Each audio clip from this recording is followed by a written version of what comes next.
October 24th, 1929, Black Thursday, the day the American dream came crashing down with the stock market. In a matter of hours, fortunes built over decades vanished into thin air. Millionaires became paupers, banks failed, businesses closed their doors forever. What followed was the worst economic catastrophe in American history, the Great Depression. For over a decade, America would endure unimaginable hardship. But through it all, the American people would prove that the human spirit cannot be broken. The numbers tell only part of the story. By 1933, unemployment had reached 25%. 1 in 4 Americans was out of work. But behind those statistics were real people, families torn apart by poverty, children who went to bed hungry, fathers who walked the streets looking for any work they could find. In the industrial cities of the Northeast and Midwest, soup lines stretched for blocks. Breadlines became as common as streetlights. The land of opportunity had become the land of desperation. But Americans didn't just survive the Great Depression. They found ways to help each other through it. In small towns across the country, neighbors looked out for neighbors.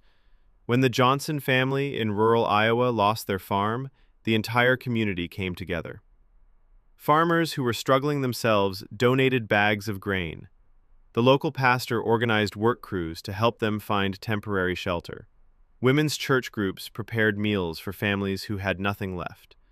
This wasn't charity in the traditional sense. It was survival through community.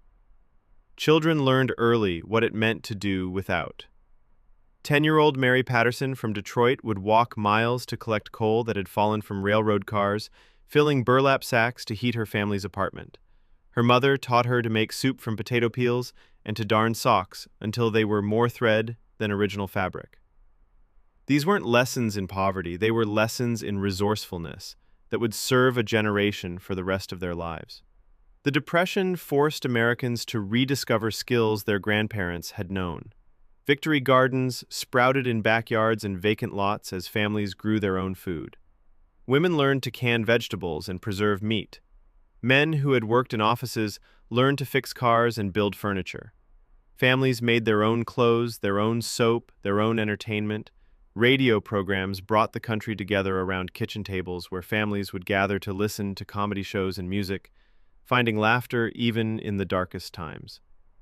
In the cities, innovation born of necessity changed how people lived.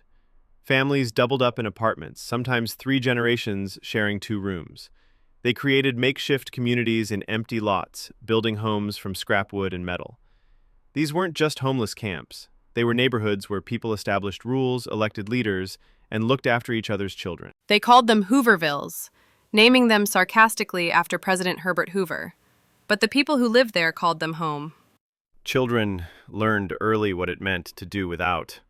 10-year-old Mary Patterson from Detroit would walk miles to collect coal that had fallen from railroad cars, filling burlap sacks to heat her family's apartment. Her mother taught her to make soup from potato peels and to darn socks until they were more thread than original fabric. These weren't lessons in poverty, they were lessons in resourcefulness that would serve a generation for the rest of their lives. The Depression forced Americans to rediscover skills their grandparents had known. Victory gardens sprouted in backyards and vacant lots as families grew their own food. Women learned to can vegetables and preserve meat. Men who had worked in offices learned to fix cars and build furniture. Families made their own clothes, their own soap, their own entertainment. Radio programs brought the country together around kitchen tables where families would gather to listen to comedy shows and music, finding laughter even in the darkest times. In rural America, the situation was even more dire. The Dust Bowl turned the Great Plains into a wasteland.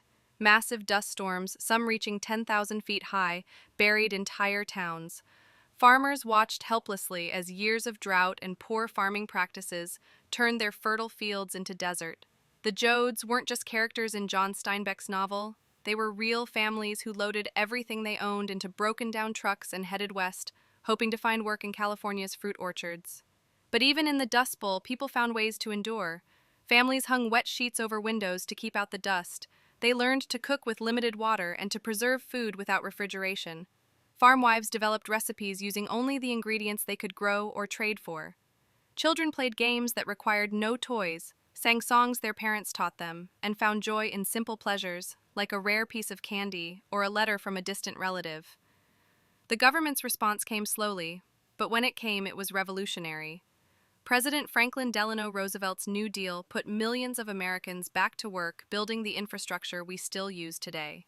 The Civilian Conservation Corps employed young men to plant trees, build roads, and construct national parks. The Works Progress Administration hired artists, writers, and actors to create murals, write guidebooks, and perform in traveling shows. These weren't just jobs. They were a way of telling Americans that their government believed in them, that their skills and talents mattered. Perhaps nowhere was American resilience more evident than in the stories of individual determination. A young man named Sam Walton started selling magazines door to door to help his family survive. A woman named Ruth Handler began making dolls by hand in her garage to earn extra money. These weren't just survival stories. They were the seeds of American businesses that would later change the world. The Depression didn't just test Americans. It forged the entrepreneurial spirit that would drive the post-war boom. Music became the soundtrack of survival. Folk singers like Woody Guthrie wrote songs that captured the struggles and hopes of ordinary people. This Land Is Your Land wasn't just a song. It was a reminder that despite their hardships, Americans still believed in the promise of their country. Jazz and blues evolved in the speakeasies and dance halls, where people went to forget their troubles for a few hours. Music gave people something the economic crisis couldn't take away: hope. Women during the Depression showed remarkable strength and ingenuity. Eleanor Roosevelt redefined the role of First Lady, traveling the country to see conditions firsthand and advocating for those who had no voice. But it wasn't just famous women who made a difference. Mothers across America stretched every dollar, every scrap of food, every piece of clothing to keep their families together. They took in boarders, sold homemade goods, and worked any job they could find, while still maintaining their households and raising their children. The Depression also revealed the deep inequalities in American society. African Americans, already facing discrimination, found themselves pushed out of jobs as competition increased. Mexican Americans faced deportation, even those who were American citizens. But these communities also showed remarkable resilience, forming mutual aid societies and supporting each other through extended family and community networks that often proved stronger than government assistance.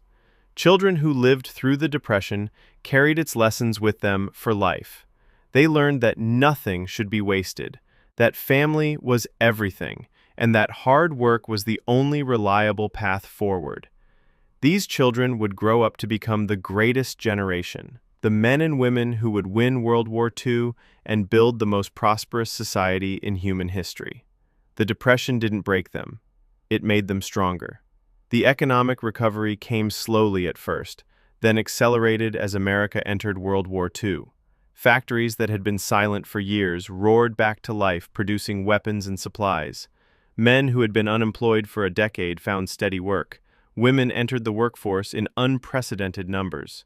The country that had been brought to its knees was standing tall again. But the real victory of the Great Depression wasn't economic, it was spiritual.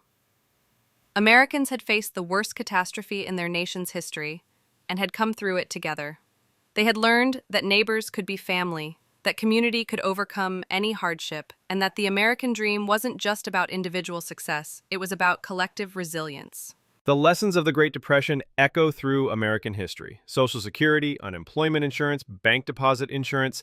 These weren't just government programs. They were promises that Americans would never again face such hardship alone.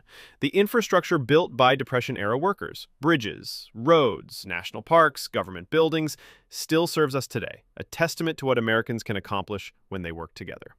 Today, as we face new economic challenges, the story of the Great Depression reminds us that Americans have survived worse and emerged stronger. The greatest generation didn't earn that title through prosperity. They earned it through perseverance. They showed us that hell isn't a place you can't escape from. It's a place that reveals who you really are. And Americans, when tested by the fires of the Great Depression, proved they were made of steel.